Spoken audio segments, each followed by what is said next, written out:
Returning అధికారిని లక్ష్మీ కుమారి ఎన్నికల ప్రక్రియ ప్రారంభమైన నాటి నుండి కూడా ఆమె తీసుకునే నిర్ణయాలన్నీ కూడా వివాదాస్పదంగా మారుతూ ఉన్నాయి.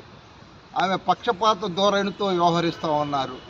ఆమెకున్నటువంటి అవగాహన లేమి, ఆమెకి ఏమీ తెలియకపోవటం వల్ల ఎన్నికల ప్రక్రియ గురించి అక్కడ అనేకమైన వివాదాలు ఉత్పన్నమవుతూ ఉన్నాయి. ప్రధానంగా ఎన్నికల ఏజెంట్లు ఉన్నా కానీ అభ్యర్థి కూడా ఉండవచ్చు, అభ్యర్థి ఉన్నా కానీ ఎన్నికల ఏజెంట్ ఉండవచ్చు. ఎన్నికల ఏజెంట్ అభ్యర్థి ఇద్దరూ కూడా ఆర్ఓ టేబుల్ దగ్గర ఉండటానికి ఎన్నికల నిబంధనలు చెబుతున్నప్పటికీ ఆమె ఎవరో ఒకళ్ళే ఉండాలని చెబుతా ఉంది.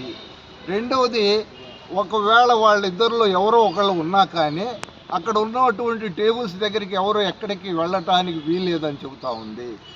అంతకుముందు మొన్న జరిగినటువంటి పోలింగ్ సమయంలో కూడా కొంతమంది ఉద్యోగులు ఫ్యాను గుర్తుకు వేయమని చెప్పి ప్రచారం చేస్తున్నా కానీ ఆమె ఏమాత్రం కూడా ప్రేక్షక పాత్ర వహిస్తున్నారు తప్ప ఎలాంటి చర్యలు తీసుకున్న దాఖలాలు లేవు.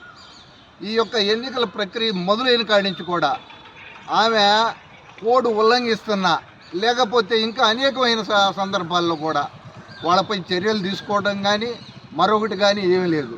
ఆమె ఇప్పటికి కూడా పాలక పక్షానికి తొత్తుగా మారి వాళ్ళు చెప్పినటువంటి ఏవైతే ఉన్నాయో వాటిని వల్లె వేస్తూ ఉంది. ఇది ఎన్నికల నిబంధనలు పూర్తిగా విరుద్ధం.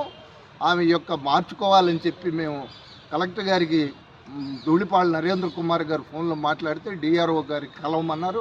డిఆర్ఓ గారికి అక్కడ ఉన్నటువంటి ఎన్నికల agent, chief election agent Madala Venkateswara Rao garu, అక్కడ మా శాసన మండలి మాజీ సభ్యుడు ఏఎస్ రామకృష్ణ గారు, నవీన్ గారు, ఈ విధంగా అక్కడి నుంచి వచ్చిన అనేక మంది కలిసి అక్కడికి వెళ్ళటం జరిగింది.